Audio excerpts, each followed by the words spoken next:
भाजपा के सियासी धरातल को बजट से मिलेगा फायदा। 2027 विधानसभा चुनाव के लिए तैयार करेगी मजबूत आधार।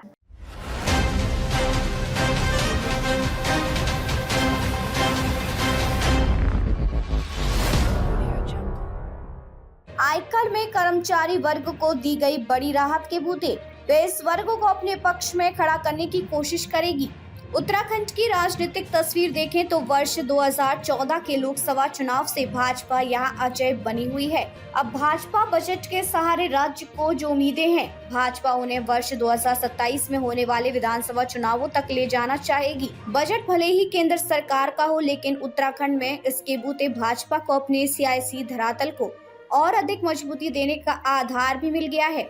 विषम भौगोलिक परिस्थितियों वाले इस राज्य में जिन क्षेत्रों में यहाँ की भाजपा सरकार अपने सीमित संसाधनों के कारण अपेक्षित विकास नहीं कर पाई है, वहाँ अब उसे केंद्रीय बजट के प्राविधानों का लाभ मिलेगा। भाजपा का प्रयास यह भी रहेगा कि वे लंबे समय तक इनका राजनीतिक लाभ उठाएं। आयकर में कर्मचारी वर्ग को दी गई बड़ी राहत के बूते वे इस वर्ग को अपने पक्ष में खड़ा करने की कोशिश करेगी। बजट के सहारे राज्य को जो उम्मीदें हैं, भाजपा उन्हें वर्ष 2027 में होने वाले विधानसभा चुनावों तक ले जाना चाहेगी। साथ ही आगामी पंचायत चुनावों में भी इनका लाभ लेगी। उत्तराखंड की राजनीतिक तस्वीर देखें तो वर्ष 2014 के लोकसभा चुनाव से भाजपा यहां अजय बनी हुई है। डबल इंजन के बूते वे अब तक के सभी चुनावों की वैतरणी पूरे उत्साह के साथ पार करती आई है। इस परिदृश्य में साफ है कि राज्य में पार्टी का मजबूत आधार है। हालिया नगर निकाय चुनावों में पार्टी ने ट्रिपल इंजन का नारा दिया है और उसने निकायों में अपनी धमक को बरकरार रखा। चुनाव कोई भी हो, डबल इंजन भाजपा का मुख्य नारा रहा है। इसका लाभ भी राज्य को मिला है। राज्य में चल रही 1.5 लाख करोड़ रुपए से अधिक की परियोजनाएं इसका उदाहरण है। केंद्र के बूते डबल इंजन की ताकत भुनाने का कोई मौका पार्टी नहीं चूकती और उसे इसका फायदा मिलता आया है। केंद्र में प्रधानमंत्री नरेंद्र मोदी के नेतृत्व में लगातार तीसरी बार बनी भाजपा नीति सरकार के पहले बजट ने उत्तराखंड में भाजपा की राजनीतिक जमीन को और मजबूती दी है।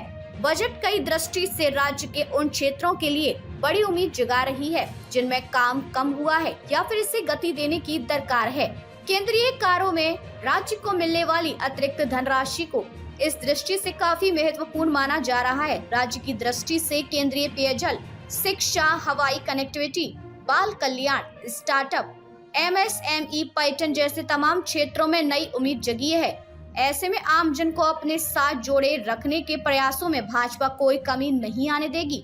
महत्वपूर्ण बात यह है कि उत्तराखंड कर्मचारी बहुल राज्य है। ऐसे में कोई भी पार्टी अथवा सरकार इस वर्ग की अनदेखी नहीं कर सकती। आयकर के मामले में कर्मचारी वर्ग को बड़ी राहत केंद्र सरकार ने दी है, तो इस पूरे राज्य में भाजपा कर्मचारी वर्ग को अपने पक्ष में खड़ा करने के प्रयासों में और तेजी जाएगी।